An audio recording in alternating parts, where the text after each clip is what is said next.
Olá, tudo bem? Paz.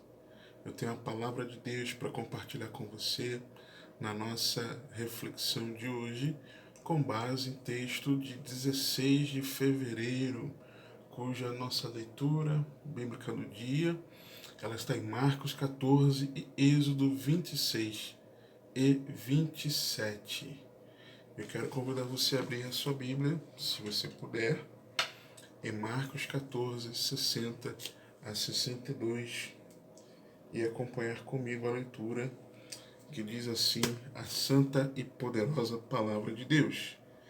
E levantando-se o sumo sacerdote no sinédrio, perguntou a Jesus, dizendo: Nada respondes? Que testificam estes contra ti? Mas ele calou-se e nada respondeu. O sumo sacerdote lhe tornou a perguntar e disse-lhe: És tu o Cristo, filho do Deus bendito? E Jesus disse-lhe: Eu sou. E vereis o Filho do Homem assentado à direita do poder de Deus e vindo sobre as nuvens do céu. Muito bem. Como no contexto em que buscavam falsos e incoerentes testemunhos sobre Jesus, sobre quem era a pessoa de Jesus e o que ele havia feito, e na verdade quem é, porque o Senhor é eterno, ao longo da história muito se falou e tem sido falado sobre Cristo. Por exemplo, muitos pensadores, muitas pessoas famosas ao longo da história falaram tantas coisas distorcidas sobre o Senhor, mas separei aqui para comentar a respeito de algumas religiões, o que elas falam sobre Cristo. Para o Espiritismo, como um espírito evoluído, Jesus é o modelo de ser humano mais perfeito que Deus ofereceu para nos servir de guia. Um espírito evoluído. Para o Islã e os muçulmanos, Jesus foi escolhido por Alá e que o apoiou com milagres para ele ser um acreditado, apreciado e louvável profeta do seu povo. Além de profeta, para os muçulmanos, para o Islã, também chamado de Messias, mensageiro, filho de Maria, entre os que estão próximos de Deus, digno de louvor nesse mundo e no próximo, abençoado e também servo de Alá. Para o budismo, segundo a monja Coen, não há como catalogar Jesus dentro de um pensamento budista, porque eles não falam sobre Deus, sobre uma pessoa especial. Ainda diz que para os budistas não há o que se falar de Jesus, porque ele nasceu 600 anos depois do surgimento daquela religião, que originalmente não teria o que abordar. Ela prefere, a monja Coen, a apenas ficar com as palavras de Dalai Lama, que ela chama de sua santidade, inclusive, que quando perguntado disse, sem dúvida, é um ser extraordinário, que 2000 anos depois de sua morte é tão adorado, respeitado e seguido por grande parte da população da Terra. Para o catolicismo, ou seja, indiferente. Para o catolicismo romano, sem querer ofender aos católicos, mas dizendo a verdade, Jesus parece não ser o único mediador. Por quê? Porque eles se referem a outras pessoas para mediar suas petições junto a Deus. Essa é uma realidade. Outra coisa, e também parece que Jesus também não é o único Senhor, porque para eles existe uma Senhora. Jesus não é apenas o único mediador entre Deus e os homens, como nos afirma 1 Timóteo no capítulo 2, e também não é o único Senhor, porque tem uma Senhora. para o chamado novo evangelicalismo. Você já me ouviu falar muitas vezes chamando de gospel. Jesus é o Papai Noel, aquele que no Pirelê-Pim-Pim abençoa, prospera, faz triunfar e faz avançar e desfrutar do melhor dessa terra. Apesar de tudo isso, o próprio Senhor confirmou: sim, Jesus é o Cristo, o Filho do Deus bendito. Ele afirmou, nós lemos aqui. Eu gosto de uma definição, um manual para discípulos de Cristo, na 3ª edição, por Alan Capriles, que diz assim a definição, abre aspas: Jesus Cristo é o Filho unigênito de Deus, coautor de toda a criação, único Senhor e Salvador da humanidade, o qual deixou temporariamente a sua glória com o Pai para nascer como homem, viver sem pecado, vencer o diabo e seus demônios, desfazer suas obras malignas, proclamar o Evangelho, ensinar sobre o reino de Deus, fazer discípulos, edificar a igreja, morrer na cruz pelos pecadores, ressuscitar para a justificação dos que nele creem e subir novamente aos céus de onde batiza no Espírito Santo, estando à destra do Pai, de quem recebeu todo o poder, e de onde retornará no fim dos tempos para ressuscitar os mortos, arrebatar os salvos ao seu encontro, julgar a humanidade, eliminar totalmente o mal e criar novos céus e nova terra, onde com seu povo estabelecerá o seu reino de justiça para sempre. É literalmente de tirar o fôlego, né? Jesus é o único Filho de Deus. Jesus é o único que pode nos tornar filhos de Deus. Jesus é o único que nos revelou Deus plenamente. Jesus é o único que pode perdoar nossos pecados. Jesus é o único mediador entre Deus e os homens. Jesus é o único que batiza no Espírito Santo. Jesus é o único Senhor. Jesus é o único Salvador. Agora, do que o sumo sacerdote falava? Quando o sumo sacerdote ele pergunta para Jesus, no verso 61, vem cá, você é o Cristo, o Filho do Bendito? Do que ele falava, chamando Jesus, perguntando se Jesus era o Cristo?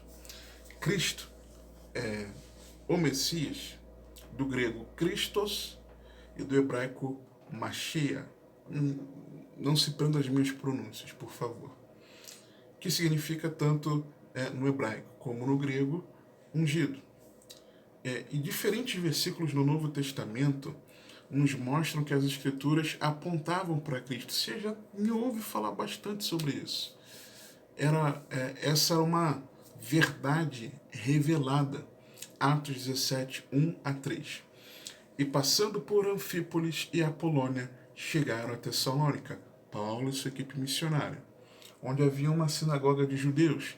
E Paulo, como tinha por costume, foi ter com eles e por 3 sábados disputou com eles sobre as Escrituras, expondo e demonstrando que convinha que o Cristo padecesse e ressuscitasse dentre os mortos. E este Jesus que vos anuncio, dizia ele, é o Cristo. Então ele expunha e demonstrava, explicava e aplicava. Era algo ali que estava revelado e ele fazia uma pregação expositiva sobre essa verdade revelada. Mas também era uma verdade fartamente documentada. Lucas 24, 25 a 27. Jesus com os discípulos no caminho de Emaús. Jesus nos mostra ali nesse texto que era uma verdade fartamente comprovada. Outros textos mostram isso também, mas ali o próprio Senhor Jesus. E ele lhes disse, Jesus, né? Ó nécios e tardos de coração para crer tudo que os profetas disseram. Porventura não convinha que o Cristo padecesse estas coisas e entrasse na sua glória? E, começando por Moisés e por todos os profetas, explicava-lhes o que dele se achava em todas as Escrituras. Em todas as Escrituras. Fartamente documentado. É por isso que eu incentivo você a ler toda a Bíblia, a seguir o plano de leitura bíblica anual. Ah, eu só tenho 10 minutos por dia para ler a Bíblia. já sabe minha opinião sobre isso, né? Então, uma verdade fartamente documentada. Uma verdade incontestável. Atos 18, 28. Porque com grande veemência convencia publicamente os judeus, mostrando pelas Escrituras que Jesus era o Cristo. Era uma verdade convencida, porque é uma verdade incontestável. Mas também não é que era alguém falando e pronto, acabou. Ah, não. Alguém falou, expondo e demonstrando essa verdade revelada. O próprio Jesus, ali alguém mostrando de tudo que falava fartamente documentado. Era, aqui no caso de Atos 18, Apolo, convencendo publicamente, né, de forma veemente, algo de forma incontestável, mas é algo que a pessoa não poderia examinar de forma nenhuma. Uma verdade examinável de quem era o Cristo. João 5, 37 a 40. E o Pai, Jesus falando, que me enviou, ele mesmo testificou de mim. Vós nunca ouvistes a sua voz, nem vistes o seu parecer, e a sua palavra não permanece em vós, porque naquele que ele enviou não credes vós. Examinai as Escrituras, porque vós cuidais ter nelas a vida eterna, e são elas que de mim testificam, e não quereis vir a mim para terdes vida. Ou seja, era uma verdade que podia ser examinada nas Escrituras. Eu enxergo nesse texto que nós lemos 3 importantes verdades sobre Jesus, o Cristo. A primeira é de que ele é o Filho de Deus. E ele veio a esse mundo. Versículo 61, na parte B. És tu o Cristo, Filho do Deus bendito? 62a. E Jesus disse-lhe, eu sou. Então Jesus confirmou que ele era o Cristo, Filho de Deus. Jesus é o Filho de Deus, enviado para nos salvar. João 3, 16 a 18. Porque Deus amou o mundo de tal maneira que deu o seu Filho unigênito para que todo aquele que nele crê não pereça, mas tenha a vida eterna. Porque Deus enviou o seu Filho ao mundo, não para que condenasse o mundo, mas para que o mundo fosse salvo por ele. Quem crê nele não é condenado, mas quem não crê já está condenado, porquanto não crê no nome do unigênito Filho de Deus. Jesus é o Filho de Deus, feito homem como nós. Isaías 9:6. Porque o menino nos nasceu, um filho se nos deu. Ou seja, o filho que nos foi dado, lá de João 3, nasceu como homem, como menino. E o principado está sobre os seus ombros, e se chamará o seu nome Maravilhoso Conselheiro, Deus Forte, Pai da Eternidade, Príncipe da Paz. Jesus é o Filho do Deus bendito, que entregou a vida por nós. João 10, 15 a 18. Assim como o Pai me conhece a mim, também eu conheço o Pai e dou a minha vida pelas ovelhas. Ainda tenho outras ovelhas e um pastor. Por isso o Pai me ama, porque dou a minha vida para tornar a tomá-la. Ninguém me tira de mim, mas eu de mim mesmo a dou. Tenho poder para dar e poder para tornar a tomá-la. Este mandamento recebi de meu Pai. Jesus é o Filho de Deus, que está no Pai. João 10, 38. Mas, se as faço e não credes em mim, crede nas obras, para que conheçais e acrediteis que o Pai está em mim e eu nele. Jesus é o Filho de Deus, que individualmente nos ama. Gálatas 2:20. Já estou crucificado com Cristo, e vivo não mais eu, mas Cristo vive em mim.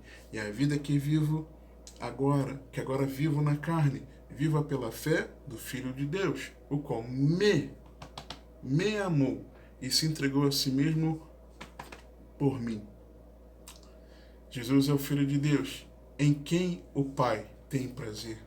Mateus 3, 16 e 17.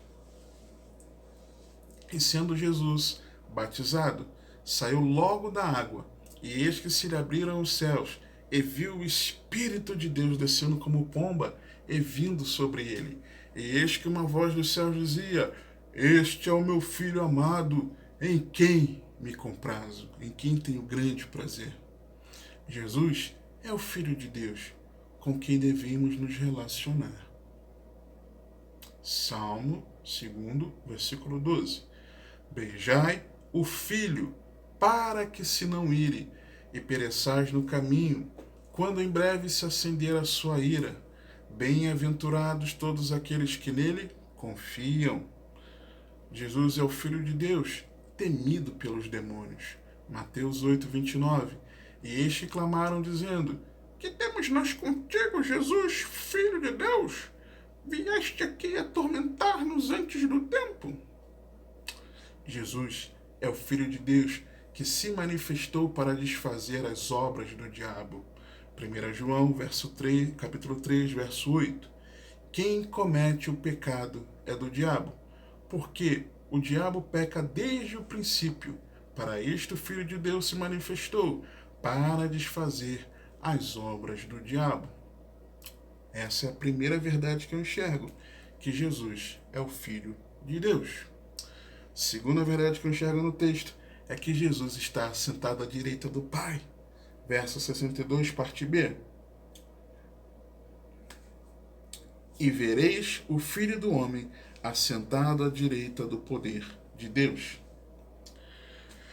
Jesus está sentado à direita do Pai como profetizado. Salmo 110, verso 1. Disse o Senhor a meu Senhor. Senhor, o primeiro Senhor todas as letras maiúsculas, simbolizando o tetragrama, né, do nome de Deus. Disse o Senhor, tudo maiúsculo, o Pai, ao meu Senhor, né, Senhor apenas o S maiúsculo: assenta-te à minha direita, até que ponha os teus inimigos por escabelos dos teus pés. Ou seja, o Pai falando com o Filho. E uma profecia de Davi chamando Jesus de Senhor. Jesus, ele está sentado à direita do Pai, como de fato aconteceu, não apenas profetizado. Marcos 16, 19. Ora, o Senhor, depois de lhes ter falado, foi recebido no céu e assentou-se à direita de Deus. Jesus está à direita do Pai, como confirmado. Não só que os discípulos viram, ele se assentou, mas depois da ascensão de Jesus, essa verdade ela foi confirmada. Atos 7, 55 e 56. Estevão, durante a sua morte, diz assim o texto: Mas ele, se referindo a Estevão, estando cheio do Espírito Santo, fixando os olhos no céu, viu a glória de Deus, o Jesus que estava à direita de Deus, e disse: Eis que vejo os céus abertos e o Filho do Homem que está em pé à mão direita de Deus, ou seja, para honrar o seu martírio. Jesus está à direita do Pai após ter se sacrificado por nós. Hebreus 1, de 1 a 3. Havendo Deus antigamente falado muitas vezes e de muitas maneiras aos pais, pelos profetas, a nós falou-nos nesses últimos dias pelo Filho, a quem constituiu herdeiro de tudo, por quem fez também o mundo, o qual, sendo o resplendor da sua glória e a expressa imagem da sua pessoa, e sustentando todas as coisas pela palavra do seu poder, havendo feito por si mesmo a purificação dos nossos pecados, assentou-se à destra da majestade nas alturas. Ele se entregou para a purificação dos nossos pecados. Jesus está à direita do Pai como autor e consumador da nossa fé. Hebreus 12, versos 1 e 2. Portanto, nós também, pois que estamos rodeados de uma tão grande nuvem de testemunhas, deixemos todo o embaraço e o pecado que tão de perto nos rodeia, e corramos com paciência a carreira que nos está proposta, olhando para Jesus, autor e consumador da fé, o qual, pelo gozo que lhe estava proposto, suportou a cruz, desprezando a afronta, e assentou-se à destra do trono de Deus. Jesus está à destra do Pai como nosso endereço espiritual. Efésios 1, 20, que manifestou em Cristo, ressuscitando dentre os mortos e pondo-o à sua direita nos céus. Agora o capítulo 2 de Efésios, verso 6. E nos ressuscitou juntamente com ele, e nos fez assentar nos lugares celestiais em Cristo Jesus. Se Cristo está à direita do Pai nos céus, e nós estamos em Cristo nos lugares celestiais, nós estamos com Cristo à destra do Pai. Esse é o nosso endereço espiritual. E a terceira verdade que eu vejo aqui no texto sobre Jesus é na parte C do verso 62, quando o texto diz: e vindo sobre as nuvens do céu. Jesus voltará do céu. Aleluia! De que forma? Em refulgente glória. Marcos 13, 26. E então verão vir o Filho do Homem nas nuvens com grande poder e glória. Jesus voltará do céu como prometido. Atos 1, 9 a 11. E quando dizia isto, vindo eles, foi elevado às alturas, e uma nuvem o recebeu, ocultando-o a seus olhos. E estando com os olhos fitos no céu, enquanto ele subia, eis que junto dele se puseram 2 homens vestidos de branco, os quais lhe disseram: Homens galileus, por que estáis olhando para o céu? Esse Jesus que dentre vós foi recebido em cima do céu, há de vir assim como para o céu o vistes ir. Ele vem. Jesus voltará do céu, admirado pelos santos e punindo os que o rejeitam. Segundo aos Tessalonicenses, capítulo 1, versos 7 a 10. E a vós, que sois atribulados, descanso conosco, quando se manifestar o Senhor Jesus desde o céu com os anjos do seu poder, com labareda de fogo, tomando vingança dos que não conhecem a Deus e dos que não obedecem ao Evangelho de nosso Senhor Jesus Cristo, os quais, por castigo, padecerão eterna perdição, longe da face do Senhor e da glória do seu poder. Lembra? Romanos 3:23, porque todos pecaram e estão destituídos da glória de Deus. Quem não busca conhecer a Deus e não obedece ao Evangelho de Cristo, para sempre estará longe de Deus. Se não depositar a sua fé em Jesus arrependido dos seus pecados. Continuando o texto, quando vier para ser glorificado nos seus santos e para se fazer admirável naquele dia em todos os que creem, porquanto nosso testemunho foi crido entre vós. Jesus voltará do céu ajuntando os seus escolhidos. Mateus 24, 30 a 31. Então aparecerá no céu o sinal do Filho do Homem, e todas as tribos da terra se lamentarão, e verão o Filho do Homem vindo sobre as nuvens no céu, com poder e grande glória. E ele enviará os seus anjos com rijo clamor de trombeta, os quais ajuntarão os seus escolhidos desde os 4 ventos, de uma a outra extremidade dos céus. Ele vem nos buscar. Jesus virá do céu e todo olho o verá. Apocalipse 1, 5 a 7. E da parte de Jesus Cristo, que é a fiel testemunha, o primogênito dentre os mortos e o príncipe dos reis da terra, aquele que nos amou e em seu sangue nos lavou dos nossos pecados e nos fez reis e sacerdotes para Deus e seu Pai. A ele glória e poder para todo sempre. Amém. Eis que vem com as nuvens, e todo olho o verá, até os mesmos que o traspassaram, e todas as tribos da terra se lamentarão sobre ele. Sim. Amém. Se e é Jesus, o Cristo, o Filho de Deus, se e de fato Jesus está sentado à direita do Pai, se ele voltará do céu e isso acontecerá, como? Como então nós vivermos com o entendimento, segundo a afirmação do próprio Senhor, que sim, ele é o Cristo? Como? Atos 2, 36 a 42. No primeiro relato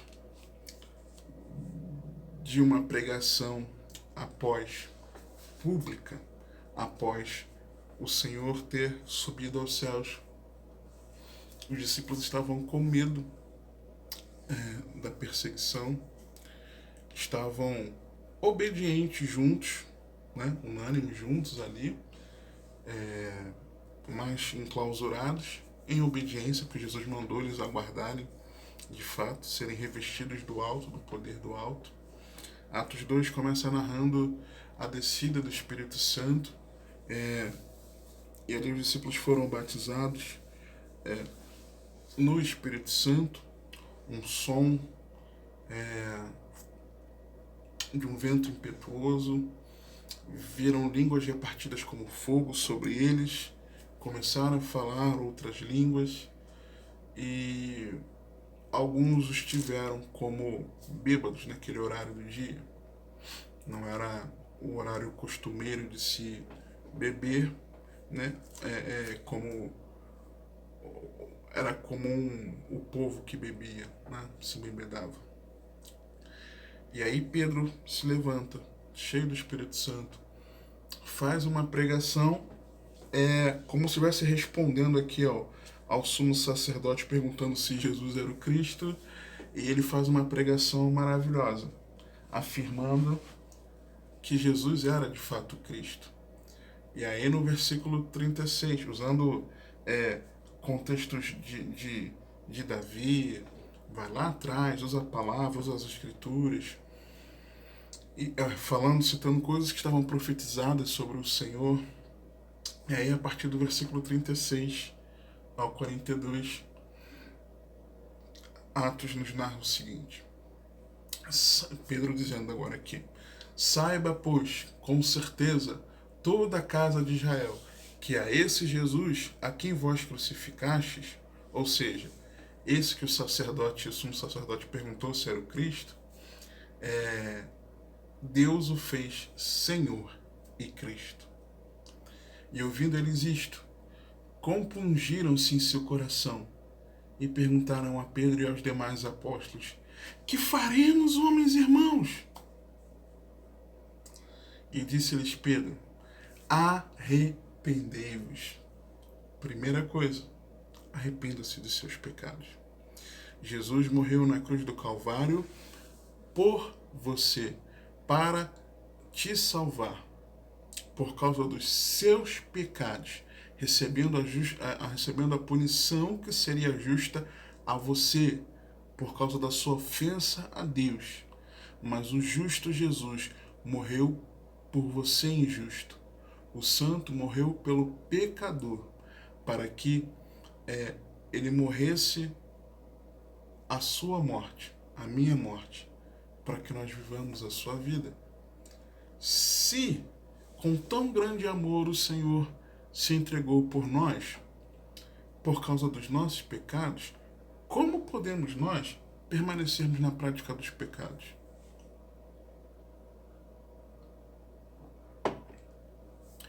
É como se nós estivéssemos crucificando novamente ao Senhor. Então nós precisamos nos arrepender de nossos pecados. O arrependimento é a primeira evidência de uma genuína fé bíblica. Continuando Atos 2, o texto fala: a primeira coisa é arrependimento. Segundo, continuando o texto: e cada um de vós seja batizado em nome de Jesus Cristo para perdão dos pecados. O batismo é a expressão pública, é o testemunho público da fé bíblica genuína aqui dentro do nosso ser.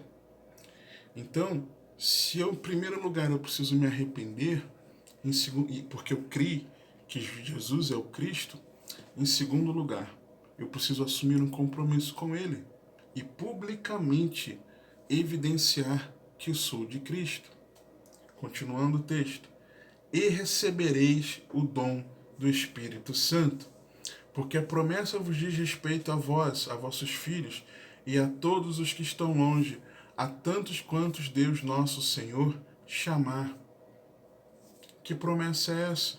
É a promessa do derramamento do Espírito Santo. E até uma referência, Atos 2, ele faz uma referência a Joel, aquilo que aconteceu, foi o derramar do Espírito Santo profetizado por Joel. Atos capítulo 2.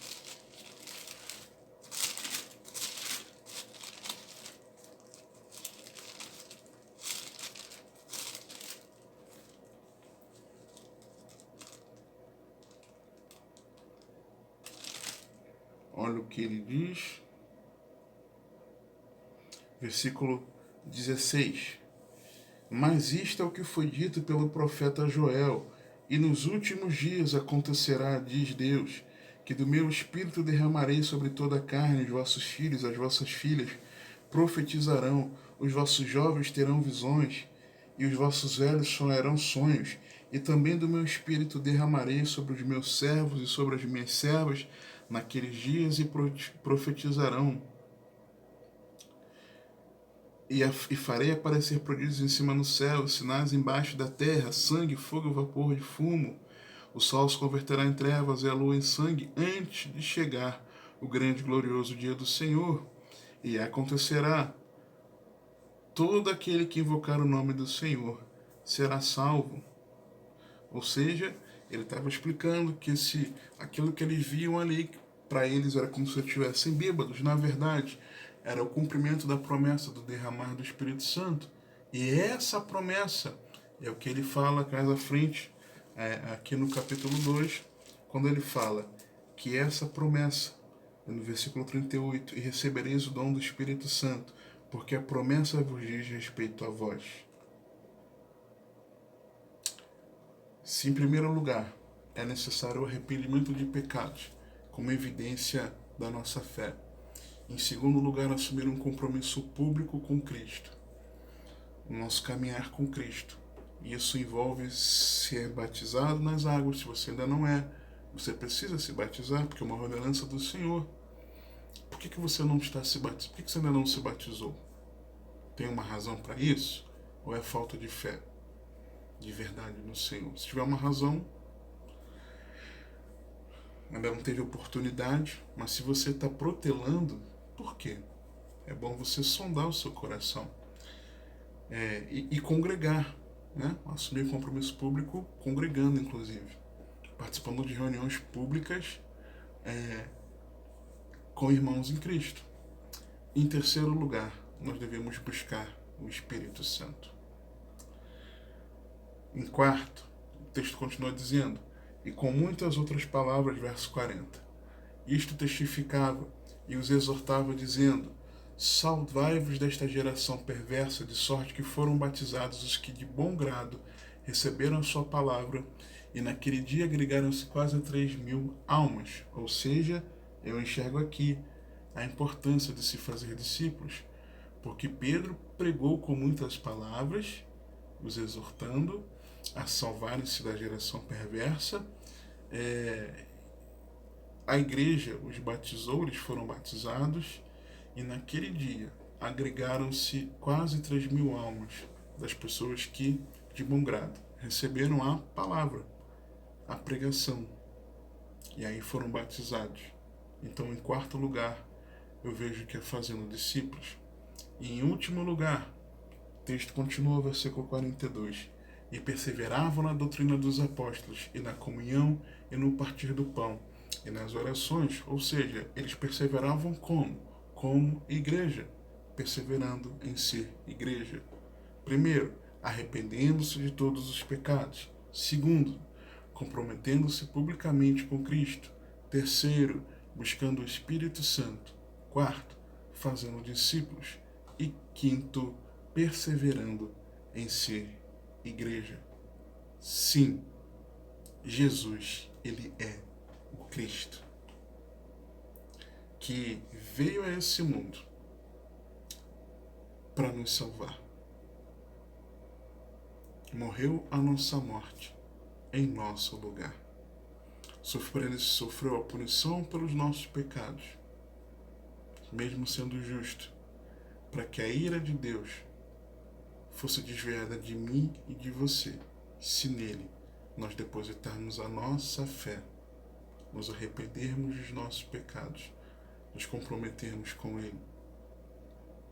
E o que ele espera de nós, como salvos, que nós busquemos o enchimento do Espírito Santo, que nós façamos discípulos e que nós perseveremos em ser igreja. Que o Senhor te abençoe e te guarde, que ele te conduza e governe a sua vida, porque você tem acesso.